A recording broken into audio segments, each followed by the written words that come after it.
समाकाराः नारिकेलसमाकाराः दृश्यन्ते खलु सज्जना अन्ये बदरिकाकाराः बहिरेव मनोरमा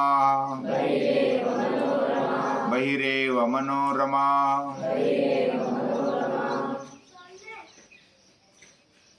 हम राजर्षि मनु महाराज का चरित्र देख रहे हैं। चाक्षुष मनवंतर चल रहा है, उसके लास्ट कुछ दिन बाकी है और उन दिनों में प्रलय के पहले की अवस्था दिखाई देती है। सभी ओर सूर्य तपता है और अकाल पड़ गया है। पीने के लिए पानी नहीं रहा और जानवर, जीव, पशु, पंछी, वृक्ष वह कम हो रहे, बहुत ही कम हो गए। और इस अकाल की अवस्था में भी, संकट की अवस्था में भी मनु महाराज, वह राजा होते हुए भी ऋषि है, वे शांत चित्त से बैठे हैं और अपना कार्य करते हैं। वो लोगों में जाते हैं। इस संकट के काल में भी भगवान को भूलना नहीं। वह दयालु है, करुणामय। वह हम पर प्रेम बरसाता है, लेकिन कभी कभी परीक्षा लेता है। तो हम पूरा विश्वास रखकर अपना काम करते रहे तो भगवान हमारे साथ है ही, और वो मददरूप होता है। यानी हम धूप में भी है तो वो धूप में रहता है, भूखे है तो भूखा रहता है, प्यासे है तो प्यासा भी रहता है, क्योंकि हमारे अंदर ही वो, यानी मरते दम तक और मरने के बाद भी हमारे साथ रहता है। तो ऐसे वो लोगों के अंदर जाकर, लोगों के पास जाकर समझाते और उनका मनोबल बढ़ाते। जो रोने वाले, अंधश्रद्धा रखने वाले ऐसे लोग थे, उनकी अंधश्रद्धा मिटाकर सही श्रद्धा, सच्ची श्रद्धा कैसे निर्माण हो और उनका रोना कैसा बंद हो, उनकी दीनता, लाचारी, हीनता कैसी कम हो, ऐसा वो देखते थे। और इसके कारण जो राक्षस वृत्ति के लोग थे वह उनका द्वेष करते थे। जो अच्छा काम करने वाले, भगवान का काम करने वाले, संस्कृति का काम करने वाले हैं, यह अनादिकाल से आया है कि सज्जन उनका द्वेष करते हैं, दुर्जन, क्योंकि उनका रुबाब वह इससे दुर्बल पर नहीं चलता। वो कुमारी से, तेजस्विता से अपना जीवन जीने लगते हैं तो उनका जो फोकट में खाना पीना नहीं चलता है, और दूसरों की मेहनत से वह अपना खजाना भरते हैं। और ऐसे विचार मिलने पर उनका खजाना नहीं भरता और इसलिए उनका द्वेष करते, उनको मारने की वो सोचते हैं, उनको दुर्बल कैसे बनाया जाए ऐसा वो सोचते रहते हैं। तो 2 ब्राह्मणों को नियुक्त किया गया जो लाचार थे, जो केवल पैसों के और इंद्रियों के बारे में ही सोचते थे और अपना जीवन जीते थे। ऐसे 2 ब्राह्मणों को राक्षसों ने चुना और उनको भेज दिया पैसे देकर, ये काम करके आना कि मनु महाराज को दुर्बल बनाना है, कैसे बनाया जाए। तो वो 2 जो ब्राह्मण है वो आते हैं, उनका नाम है आकुल और दूसरे का नाम है किलात। आकुल और किलात दोनों आते हैं मनु महाराज के पास और बोलते हैं कि आप बहुत ही महान कार्य कर रहे हैं, महान कार्य कर रहे हैं। तो ऐसे में हम आपके साथ जुड़ना चाहते हैं। हम आपके साथ जुड़ेंगे तो हमें धन्यता प्राप्त होगी, हमारा सौभाग्य होगा। तो तो मनु महाराज को लगा कि ये तो अच्छी बात है, आप अच्छा काम करना चाहते हैं और मेरे साथ आना चाहते हैं तो बिल्कुल आ जाओ, हम यज्ञ करेंगे और इस संस्कृति को, भगवान के कार्य को आगे बढ़ाएंगे।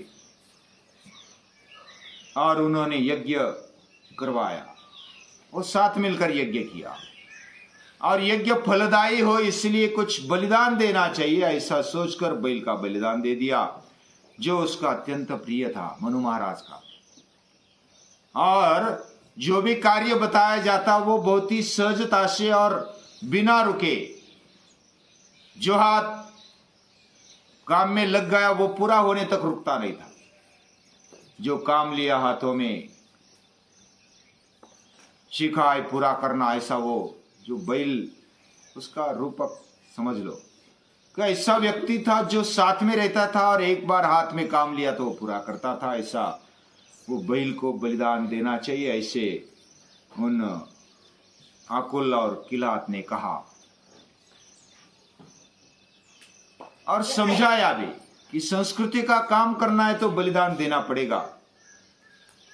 और ऐसे लोगों में जाना है और उनकी तेजस्विता बढ़ानी है तो बहुत सारों को बलिदान देना पड़ता है।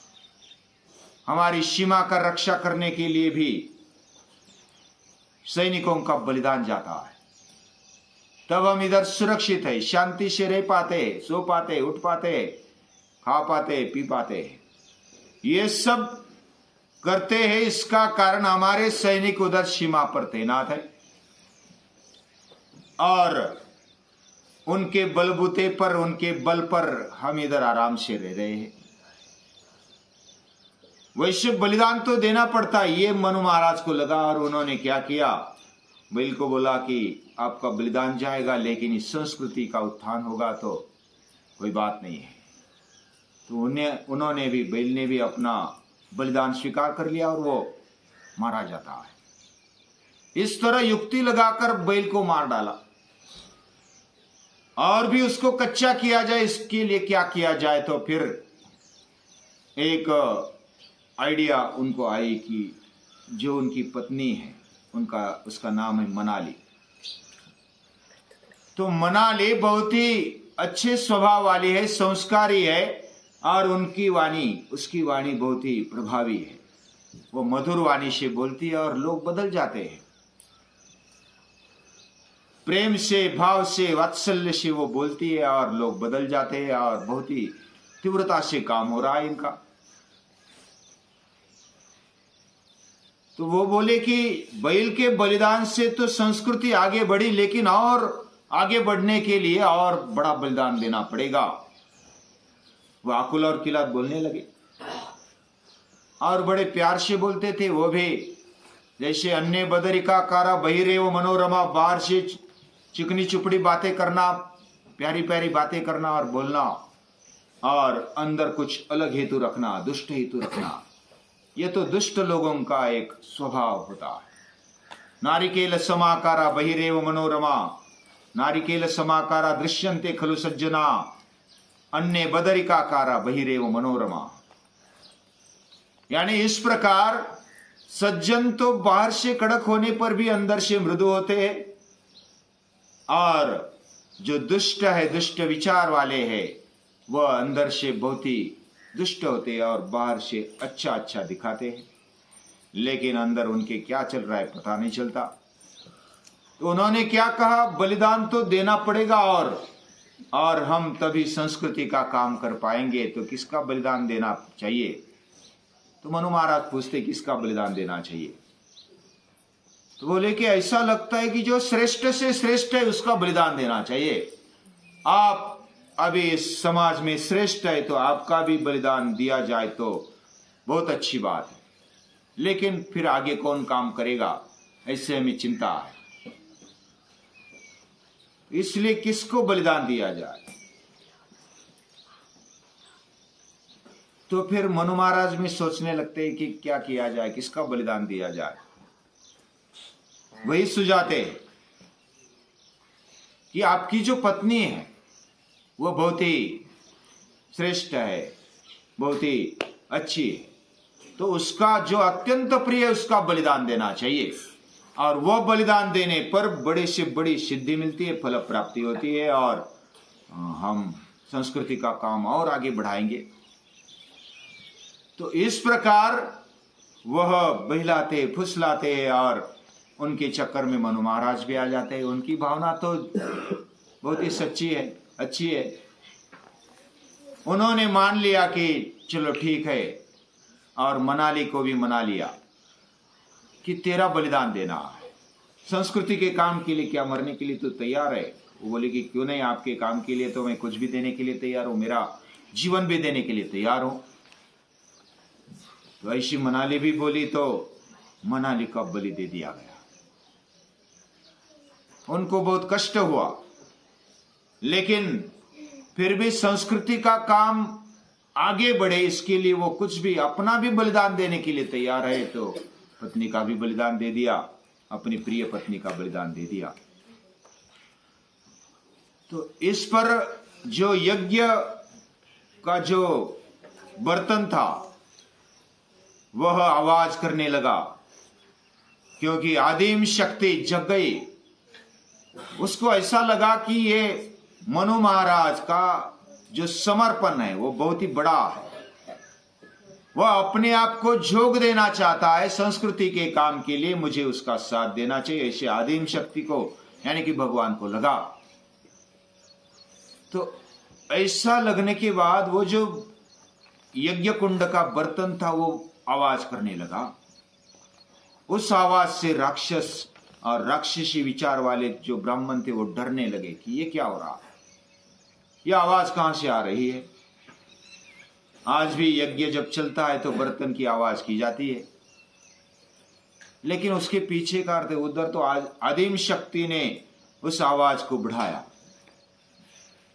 लेकिन आजकल वो फिर कर्मकांड बना करके किया जाता है। लेकिन आदिम शक्ति हमें आवाज देती है, हमें साथ देती है, ये इसका प्रमाण। यानी कितना भी हम समर्पण करें, हमारी सच्ची भावना से आदिम शक्ति भगवान हमारे साथ रहता है। और वो साथ है, इसका गुंजारव, इसका नाद हमें सुनाई देता है। और राक्षसों को वो भयंकर लगता है वो नाद, तो उनको भयंकर लगने लगा, वो डरने लगे। और इस तरह संस्कृति का काम बढ़ने लगा। लेकिन दूसरी तरफ ये जो चाक्षुष मनवंतर था वो कम होने लगा, यानी कि उसकी आयु अभी खत्म होने को थी। तो हाहाकार, निसर्ग में बहुत ही हाहाकार मच गया। और ऐसे हाहाकार में मनु महाराज को लगा कि क्या करूं क्या नहीं करूं। तो आदिम शक्ति ने कहा, कैसे रूप में कहा, एक बार मनु महाराज चले गए पानी पीने के लिए। एक ऐसा पानी पीने के लिए नहीं मिलता था, तो एक ऐसे दुर्जन जगह पर कुछ एक गड्ढा था छोटा सा, उसमें कीचड़ से भरा हुआ पानी थोड़ा सा था, उसमें से पीने लगे। कुछ लेने के लिए चले गए और उसको ऐसे एक पिया, दो अंजल पिया, और तीसरे अंजल में एक मछली आ गई छोटी सी। उधर उस गड्ढे में एक मछली कैसे आ गई, उनको तो आश्चर्य लगा। और वो मानव वाणी में बोलने लगी वो मछली। और क्या बोलने लगी कि मुझे संभालो, इस गड्ढे, छोटे से गड्ढे में से मुझे थोड़ा सा बड़ा कर लो, मुझे बचाओ, मुझे संभालो। तो उनको भी लगा कि, मनु महाराज को लगा कि ये जो मछली है भगवान के रूप में मुझे मिल गई है। वो बोलती है वाणी रूप में, मनुष्य वाणी में बोलती है कि मेरा संभाल करो। तो वह फिर लेकर आते हैं और कमंडलों में रख देते, उसको पानी डालते उसमें। फिर वो बड़ी होती है, कमंडलों में वो समान है शक्ति। तो वो फिर वाणी में बोलती है, मनुष्य वाणी में, कि मुझे और बड़े स्थान पर ले चलो। फिर वो कुएं में उसको डाल देते हैं। कुएं में और बड़ी होती है, और बड़ी होने के बाद फिर वो मछली से ही पूछते हैं कि हे मछली, कि मुझे बता दे कि अब मैं आपको कहाँ रखूं, क्योंकि आप इतनी बड़ी हो रही कि आपको इधर अभी जीना मुश्किल हो रहा। तो वही बोलती है कि मुझे समंदर में छोड़ दो अभी। उसको लेकर वो समंदर में चले जाते और समंदर में छोड़ते छोड़ते उधर समंदर पूरा अपना रुद्र रूप दिखाता है, आवाज करता है। समंदर का आवाज बहुत ही भयंकर होता है, उसकी गर्जना होती है। अभी खुद मछली भगवान का रूप लेकर आई, ऐसा मनु महाराज को लगा, और ये समंदर उसको मिलने के लिए आ गया और समंदर ने उसको स्वीकार कर लिया। फिर मछली जाते जाते बोलती है कि आप महान हो, मेरी आपने मदद की है, मुझे बढ़ाया, फलाया, संभाल किया, तो मैं आपसे कृतज्ञता व्यक्त करती हूँ। लेकिन आप जीना, आप अपना जीवन बचा कर रखना, और अभी प्रलय होने वाला है। मछली क्या बताती है? मछली बोलती है कि अभी प्रलय होने वाला है, अपने आप को संभालना और कुछ वनस्पतियां संभालना और ये वेदों के विचार संभालना। ये वेद विचार और वनस्पति ये हमें आगे पीढ़ी वालों को देनी चाहिए। वनस्पति यानी वृक्ष वनस्पति जब हमें मिलती है तब हम खा पी पाते हैं ना। हमें फल मिलता है, फूल मिलता है, हमें अलग अलग ऐसे धन धान्य मिलते हैं, वो वनस्पति से मिलते हैं, और विचारों से हमारा दिमाग अच्छा रहता है। तो इस प्रकार वेद विचार और वनस्पति बचाने के लिए कुछ बीज, कुछ ऐसी औषधियां जमा करके रखो, और एक प्रलय आने पर नाव एक बना लो और उसमें अपने आप को बचा लो, और जब संकट आ जाए तो मुझे पुकारना, मैं आ जाऊंगी। वो मछली बोली, और ये तुझे इस मनवंतर से, इस युग से दूसरे युग तक दे देना, तू इतना बड़ा महान काम करेगा। वो बोला कि मैं तो छोटा हूं, मैं महान नहीं हूं, मैं इतना बड़ा काम कैसे कर सकता हूं, और आप मुझे बचाने के लिए आएंगे, मैंने क्या ऐसा किया है कि आप मुझे बचाएंगे? तो मछली बोली कि आप महान हैं, बड़े हैं, और आप ये कार्य कर सकते, इसलिए मैं आपको बोल रही हूं, आप ही ऐसे इस लोगों में श्रेष्ठ है, ज्येष्ठ है, तो आपको मैं जिम्मेदारी सौंपती हूँ। मनु महाराज आते हैं, प्रलय होता है, प्रलय में वो नौका बना देते, नौका में 5-7 लोग लेते, वनस्पति का बीज, कुछ औषधियां, वेदों के विचार वो साथ में ले लेते और नौका में बैठ जाते। प्रलय आ गया, हाहाकार मच गया, पूरे जहां देखो वहां पानी पानी हो गया, और नौका हिलने लगी, डुलने लगी। अभी उसको लगा कि हे मछली, हे मत्स्य देवता, आजा मुझे बचा ले, आपको ही ये आवश्यकता है, आपने कहा इसलिए मैं आपको पुकार रहा हूं, हे मत्स्य देव। तो वो मछली आ जाती है, और मछली बड़ी हो गई है, वो आ जाती है और उसको एक सींग आया है। वो बोलती है कि सींग को एक डोर बांध दो और मैं आपको हिमालय की ओर ले जाऊंगी, और उधर ले जाने के साथ साथ आप बच जाएंगे। उधर ले जाकर फिर हिमालय के पास छोड़ देते हैं मनु महाराज को, और उनके साथ जो कुछ लोग थे उनको उधर छोड़ दिया। छोड़ देने के बाद जाते जाते बोला, हे मनु महाराज, आप जैसे पानी कम होगा वैसे ये नाव जमीन दिखने लगेगी, और फिर पानी कम होता जाएगा, तब नीचे उतरना, सभी में ये बीज देना, विचार देना, और अगला सृष्टि, अगला स्वर्ग निर्माण करना इस पृथ्वी पर। तो ऐसा बोल के वो मत्स्य तो चला गया। फिर पूरी सृष्टि हाहाकार से मच गई थी, पानी पानी हो गया था, तो फिर से ये सृष्टि निर्माण हो गई, पृथ्वी पानी से खाली हो गई और जमीन दिखने लगी। तो मनु महाराज आ गए नीचे, और उन्होंने फिर अपना जीवन शुरू कर दिया। फिर कुछ दिनों के बाद उनको कुछ टोलियां दिखी, समूह दिखे, और वह समूह में जाने लगे, और वो अकेले रहते थे, कुछ लोग भी थे। तो एक स्त्री आ गई उधर, और वो स्त्री आ गई, वो बोली कि आप यज्ञ कर रहे हैं, बहुत बड़ा काम कर रहे हैं, आपको साथी चाहिए, तो मैं आपका साथ दूंगी, भगवान ने मुझे भेजा है। तो ईड़ा नाम की वो स्त्री थी, वो आ गई और वो मनु महाराज को साथ दिया उसने। और वो साथ देकर उन्होंने फिर संस्कृति का काम किया है, कृषि संस्कृति खड़ी की, बीज दे दिया सभी को। जो टोलियां दिखती थी उनको वो क्या करते थे, बीज देते थे, कृषि संस्कृति सिखाई, इस बीज को बोवो, उसको बढ़ाओ, फसल निर्माण करो, सुजलाम सुफलाम धरनी करो, पेड़ लगाओ। और ऐसा कृषि संस्कृति खड़ा करके एक नया सृष्टि का निर्माण मनु महाराज ने किया है और वेदों के विचार दिए। ये जो विचार है ये श्रेष्ठ है। हमें एक दूसरे को खाने के बजाय इस वनस्पति को खाना है और हमारा जीवन स्वस्थ करना है, अच्छा करना है, ऊंचा बनाना है।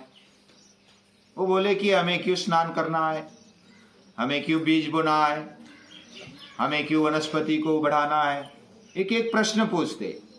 हमें क्यों संयम से रहना है, ऐसा वो प्रश्न पूछते। तो हर एक प्रश्न का उत्तर वो वेदों के विचारों से दे देते। हमारा जीवन ये सामान्य नहीं, ये मनुष्य जीवन है और ये मनुष्य जीवन हमें मिला, ये महान है, अद्भुत है और दुर्लभ है। ऐसे जीवन में हमें ऊंचाई की ओर देखना चाहिए। हमारी बुद्धि का उपयोग केवल खाओ पियो मजा करो में नहीं गवाना चाहिए। तो इसके लिए हमें और विचार करके आगे बढ़ना चाहिए और जीवन विकास होना चाहिए। जीवन में मेरा जीवन क्यों दिया, किस लिए दिया, और मेरा और दूसरे का सृष्टि का संबंध क्या है, मेरा और भगवान का संबंध क्या है, वो समझाया। और एक कृषि संस्कृति खड़ी करके मानव का उत्थान किया है। और इसलिए मनुष्य को बोला जाता है मनुरपत्य मनुष्य। जो मनु की अपत्य, ये पहला आदमी, ये सृष्टि निर्माण का पहला आदमी, ये मनवंतर, हर एक मनवंतर में वेदों के विचार शाश्वत है। ये वृक्ष वनस्पतियां शाश्वत है, इसके बीज फिर आगे जाकर के बढ़ते हैं। ये सृष्टि एक साथ निर्माण हुई और इसमें वृक्ष वनस्पतियां अनादि है, इसमें वेदों के विचार अनादि है और ये संस्कृति भी अनादि है। और इस संस्कृति को फैलाने का, मानव का उत्थान का काम मनु महाराज ने किया। और इसलिए भगवान कृष्ण चौथे अध्याय में बोलते हैं कि इमं विवस्वते योगम प्रोक्तवान अहम अव्ययम विवस्वान मनवे प्राह मनुरिक्ष्वाकवे ब्रवीत। तो मनु महाराज को पहला जो योग बताया है वो सूर्य ने बताया है और सूर्य भगवान ने मनु महाराज को बताया। मनु ने फिर इक्ष्वाकु वंश को, राजर्षियों को बताया, फिर एवं परंपरा प्राप्तम। इस प्रकार ये परंपरा, ये संस्कृति का ही है। ऐसी परंपरा रखने वाले मत्स्यावतार और मत्स्य की सेवा करने वाले, उनका काम करने वाले, समंदर में भी, पानी में भी काम करने वाले, पृथ्वी पर भी काम करने वाले मनु महाराज को, राजर्षि मनु को नमस्कार है, प्रणाम।